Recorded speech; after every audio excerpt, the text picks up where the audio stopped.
Agradeço a Vossa Excelência e passo a palavra ao próximo parlamentar inscrito, o senador Humberto Costa.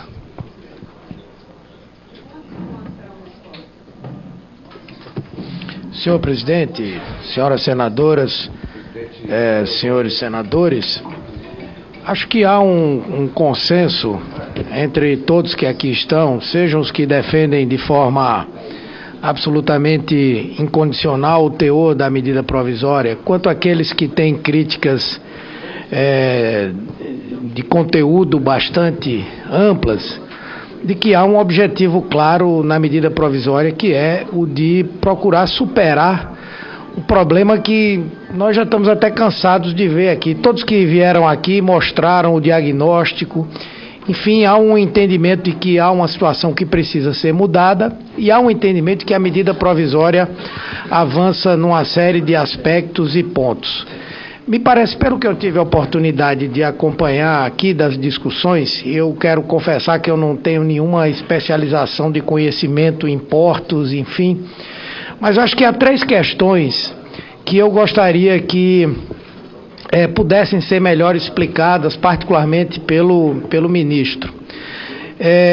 A primeira delas é esse tratamento diferenciado em relação aos que hoje têm o direito de operar nos portos públicos e a situação em que ficam após a mudança de regras. Me parece que essa é uma preocupação de muitos que estão aqui. Que tipo de decisão, para ser bem objetivo, que tipo de decisão ou que margem de negociação existe para nós produzirmos o mínimo de isonomia entre quem, num determinado momento, desbravou essa área, não é? Pagou por esse desbravamento e as novas regras que vão dar um tratamento diferenciado. Isso é uma questão que eu acho que precisa ser respondida. A segunda questão é que pode-se esperar do governo Dilma qualquer tipo de atitude, menos, isso eu digo afirmando, menos a de que deseje precarizar o trabalho, que deseje criar qualquer tipo de tratamento prejudicial a qualquer segmento dos trabalhadores. Existem questões que são objetivas, que foram levantadas aqui, e a minha pergunta ao ministro vai no sentido do seguinte: que tipo também de flexibilização, de negociação pode se estabelecer no sentido de que as demandas que foram apresentadas aqui por vários segmentos de trabalhadores possam ser compatibilizadas com a medida provisória? Me parece que esse é o segundo ponto central da discussão. E um terceiro que está mais localizado em alguns portos, apesar da discussão mais global da centralização, eu acho que alguns aspectos dessa centralização, eles são realmente necessários, não é? Porque se nós desejamos uma política global que enfrente esse problema de maneira ampla, é preciso que haja não só um planejamento, mas a tomada de decisões que sejam implementadas como um todo. Isso é uma coisa óbvia para qualquer política. O SUS, por exemplo, que é um sistema altamente descentralizado, as políticas só funcionam quando há uma tomada de decisão e aquela política é implementada. Então, o planejamento e algumas ações importantes, eu acho que elas devam ser realmente centralizadas, não é?